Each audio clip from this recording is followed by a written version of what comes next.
কারণ এসআইআরকে সামনে রেখে, এসআইআরকে কেন্দ্র করে তৃণমূল এবং বিজেপি উভয়ে যে চক্রান্ত করছে বাংলায়, সে সম্পর্কে আমাদের কাছে যথেষ্ট তথ্য প্রমাণ আসছে। সেই বিষয়গুলোকে আমরা সামনে রেখে যখন জঙ্গিপুরে বিডিও অফিসে প্রতিবাদ জানাতে যায় কংগ্রেসের লোকেরা, তখন তারা দেখে বিডিও অফিসের মধ্যে আগে থেকে মজুত হয়ে বসে আছে তৃণমূলের সমস্ত গুন্ডারা, এবং পুলিশের উপস্থিতিতে সেই তৃণমূলের হারমাদেরা সেই জঙ্গিপুর বিডিও অফিসে কংগ্রেসের কর্মীদের উপরে হামলা শুরু করে।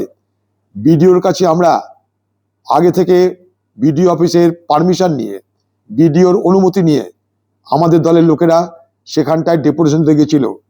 সেই ডেপুটেশন নেওয়ার সময় সেখানটায় হামলা করে কংগ্রেস দলের কর্মীদেরকে যথেচ্ছভাবে মারধর করা হয় পুলিশের সামনে।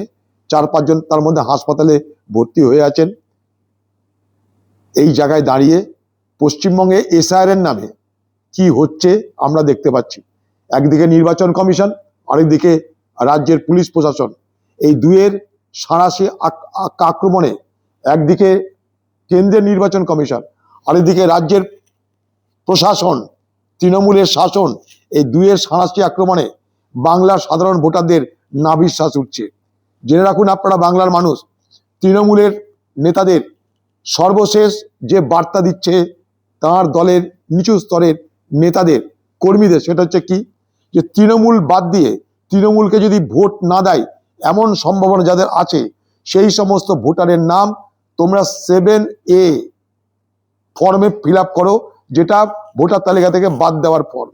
ফলো করুন টাইমস নাও খবর।